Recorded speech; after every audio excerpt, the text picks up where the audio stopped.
पाकिस्तान का नाम आता है जब भी कश्मीर में कुछ होता है। क्या देखते हैं आपके ये जो ग्रुप्स हैं, जो कि जाहिर है कि उनका कहीं ना कहीं जो है वो यही बताया जाता है कि पाकिस्तान की तरफ ही झुकाव है या पाकिस्तान की तरफ से ही आते हैं, तो ये भी कहा जा रहा है कि कोई गवर्नमेंट या स्टेट नहीं भेज रही है, बल्कि ये खुद ही कोई इस तरह की एक्टिविटीज हो रही है। साथ आपके अपने जो कश्मीर के लीडर्स हैं कुछ, उनका ये भी कहना है कि इसमें पाकिस्तान का हाथ नहीं है। कल मैंने आपके ही एक चैनल पे ये बात सुनी भी थी और फिर की भी थी। क्या लग रहा है आपको कि इसका कोई हल है या हम यही हमेशा होता देखेंगे?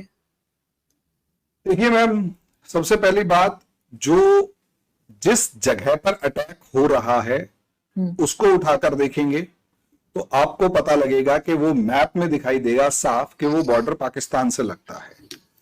उस जगह पर ना तो चाइना से कोई आ सकता, ना बांग्लादेश से कोई आ सकता।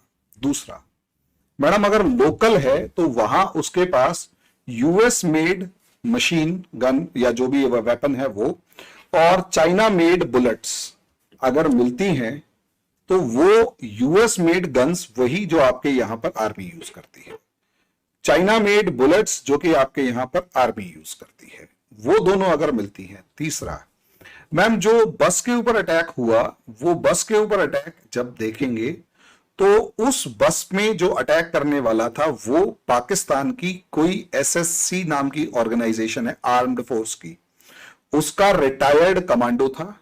वो वहां से अपनी जॉब क्विट करके लश्कर तैयबा ज्वाइन करता है और वो यहां रईसी के अंदर मिलता है, बस के सामने खड़े होकर गोली मारता है। मैडम सामने चलती हुई बस पर ड्राइवर के ऊपर निशाना लगा के गोली मारना, कितना भी ट्रेंड आतंकवादी हो उसमें और एक कमांडो लेवल की ट्रेनिंग लेने वाले बंदे के अंदर फर्क होता है।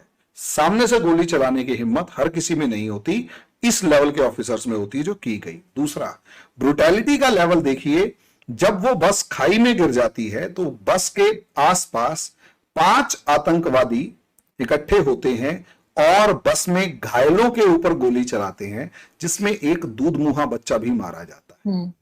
वो जो बस के सामने से आतंकवादी गोलियां चला रहा है, वो अगर पाकिस्तानी आर्मी में से निकला हुआ है, उसके पूरे सबूत हैं, बाकायदा दिखाए जा रहे हैं, तो इसके बारे में कोई क्या कहेगा, पाकिस्तान का हाथ है या नहीं है। दूसरा, हिंदू ही टारगेट क्यों हो रहे हैं। तीसरा, हमारी पिलग्रिमेज ही टारगेट क्यों हो रही है, वो भी उसी इलाके में जो पाकिस्तान से मैच करते हैं। उसके बाद जितने इन्फिल्ट्रेशन हो रहे होते हैं, बाकायदा उनके वीडियोज मिलते हैं कि इस इलाके से ये इन्फिल्ट्रेशन हुई और हमने गोलियां मारी। और चौथा, आपके यहां वो हाफिज हो सकता है, हमारे यहां वो टेररिस्ट है, हाफिज सईद। इसी तरीके से बहुत सारे हैं, जैसे अगर आप देखेंगे लश्कर तैयबा से लेकर हिजबुल मुजाहिदीन से लेकर जितने भी ये सारे के सारे, मैम ये जो एक लिस्ट पूरी उठाकर देखेंगे उन सबकी रूट पाकिस्तान में है। और अगर इस चीज को भी अगर आप नकारते हैं तो ठीक है, आप पाकिस्तान का नाम लेना बंद कर दो। अब आप पाकिस्तान का नाम भी लेंगे, आपके यहां ट्रेनिंग कैंप्स भी मिलेंगे, आपके यहां उनको ट्रेनिंग देने वाले, उनको सारे काम करने वाले ऑफिसर्स भी मिलेंगे। आपकी गवर्नमेंट ये भी कहेगी कि अननोन गनमैन ने किसी को मारा, आपकी गवर्नमेंट ये सारे काम कह रही है और उसके बाद ये कह रहे हैं हम पाकिस्तान में कैसे। और तीसरी बात, मैडम एक बात बताइए, हमने इसके ऊपर भी एक डिस्कशन किया था। 4 तारीख को Modi ji near to majority आ चुके थे, 9 तारीख को शपथ होती है, ओथ टेकिंग सेरेमनी होती है, 7:15 पर ओथ टेकिंग सेरेमनी है, 6:30 पर अटैक होता है। ओथ टेकिंग से जस्ट एक दिन पहले अटैक होता है। मैम 10 तारीख को आपके प्राइम मिनिस्टर और एक्स प्राइम मिनिस्टर दोनों प्रधानमंत्री को बधाई देते हैं, मुबारक हो। क्या था मैडम, ये ऐसे नहीं लगा जैसे घाव दिया, घाव के ऊपर नमक मिर्च छिड़का और एक मैसेज दिया कि we are asking for, we are saying welcome but you are not welcome. और रही बात ट्रेड की, तो मैडम सीधी सी बात है, ट्रेड जिस तरीके से आप बात कर रहे हैं कि 2 साल से नैरेटिव, माफ कीजिएगा, यहां पर पहले एक बार को हो सकता है गलतफहमी हो गई हो कि आपके यहां जो पॉलिटिकल क्लास है वो इंडिया से ट्रेड चाहती है। झूठ। इंडिया को सिर्फ और सिर्फ एक पॉलिटिकल कॉइन की तरह यूज किया जा रहा है। पॉलिटिकल कॉइन मींस कि इसको बेचकर जनता के सामने एग्जाम्पल फिट करके, जनता को सपने दिखा के कि मैं आया तो मैं इस लेवल पर अपनी कंट्री की तरक्की करूंगा, इस लेवल का वो दिखाकर उसके बाद वो आगे बढ़, मतलब अपने कॉइन को मतलब बेच के पूरे के पूरे मतलब मामले को, इंडिया का नाम बेच के वो कैश कर रही हैं वोट्स को। मैम ये मैसेज देना ये झूठ है ना कि नहीं? तो मैडम, और रही बात सीधी सी है कि अगर इतना ही परेशान, और रही बात पाकिस्तान परेशान है, पाकिस्तान अपनी हरकतों से परेशान है, हरकतों से, ना कि इंडिया की वजह से या किसी और की वजह से। हरकतें क्या मैडम? आपकी यहां पर मेहरंग बलोच 2 महीने तक बैठकर 1600 किलोमीटर वो लेडीज, पूरी की पूरी लेडीज, बूढ़े और बच्चे 1600 किलोमीटर चल के आते हैं, इस्लामाबाद बैठते हैं। कैसे ट्रीट किया जाता है मैडम उनको? पुलिस कैसे उठा कर लेके जाती है उन सर्दियों के अंदर? उनकी मैडम टेंट तक उतार ले जाते हैं, रजाइयां तक ले जाते हैं, लोगों को खाना पीना तक भेजने नहीं दे रहे। मैडम ये ट्रीटमेंट आप कर रहे हैं। हमने तो कभी कश्मीर के अंदर ऐसी कोई ट्रीटमेंट नहीं करी है। हमारा तो आप कश्मीर जाकर देख लीजिए कितना पैसा उड़ेल रखा है।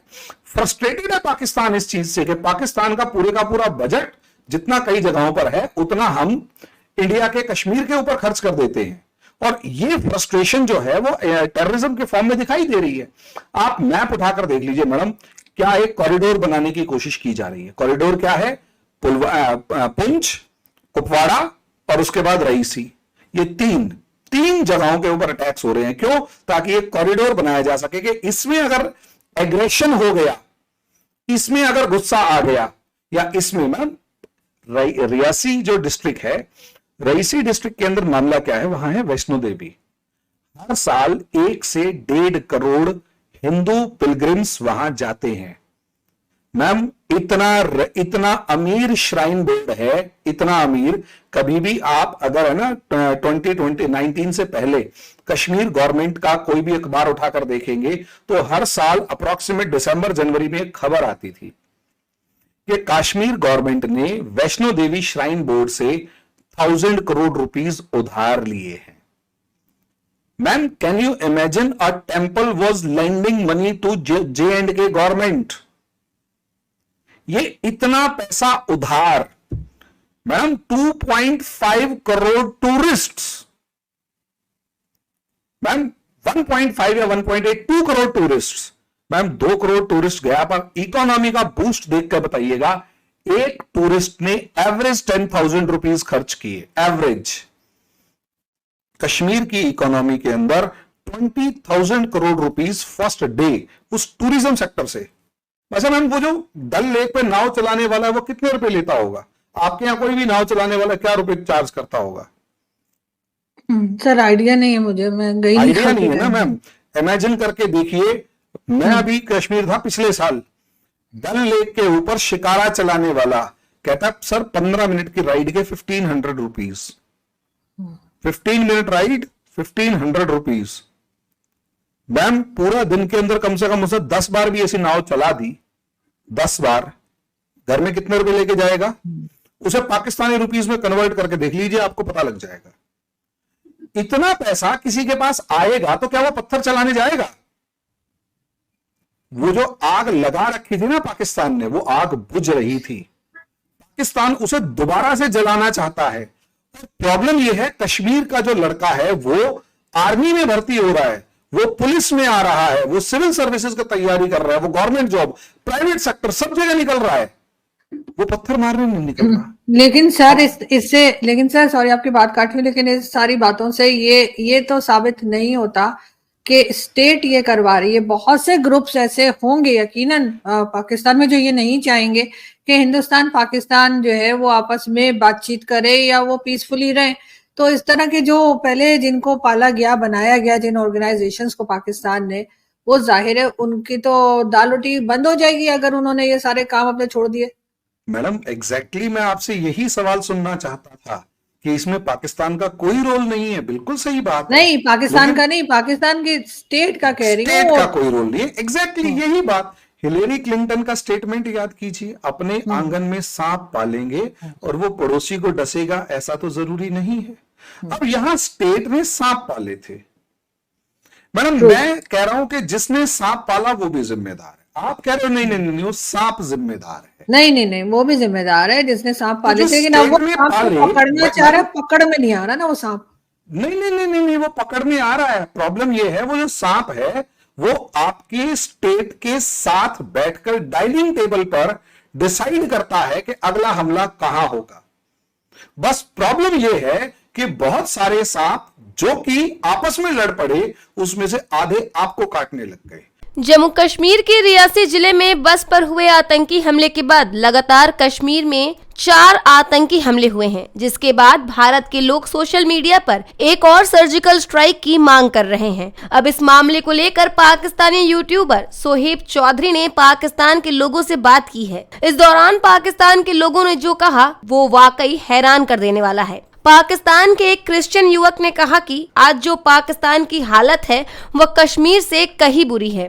युवक ने बताया कि पाकिस्तान के अंदर ही सर्जिकल स्ट्राइक हो रहे हैं, पूरी दुनिया में पाकिस्तान बदनाम है। युवक ने कहा कि पाकिस्तान से बहुत अच्छी हालत कश्मीर की है। युवक ने अपने इस बयान में ये भी कहा कि दुनिया में कहीं भी कुछ नेगेटिव घटना होती है तो उसमें पाकिस्तान का एंगल खोजा जाता है। पूरे पाकिस्तान के लिए यह शर्मिंदगी की बात है। युवक ने कहा कि पूरी दुनिया में पाकिस्तान के लोग झूठे, चोर और फ्रॉड के तौर पर जाने जाते हैं। पाकिस्तान के लोगों को पहले अपने देश की इज्जत को सुधारना चाहिए। क्रिश्चियन युवक ने कहा कि जिस तरह से पाकिस्तान में अल्पसंख्यकों के साथ अन्याय हो रहा है वो कतई बर्दाश्त करने लायक नहीं है। युवक ने कहा कि सरकारी विभागों में अल्पसंख्यकों को शिक्षित होने के बावजूद निचले तबके की नौकरी दी जाती है। सोहेब की तरफ से कश्मीर को लेकर किए गए सवाल का किसी पाकिस्तानी ने जवाब नहीं दिया। दरअसल रियासी जिले में बस पर हुए आतंकी हमले में 9 श्रद्धालुओं की मौत हो गई थी। पाकिस्तान के लोग सिर्फ अपने ऊपर पड़ रहे सरकारी दबाव की बात कर रहे हैं। इनका कहना है कि पाकिस्तान में महंगाई चरम पर है, लोगों को पेट भर भोजन भी नसीब नहीं हो रहा है।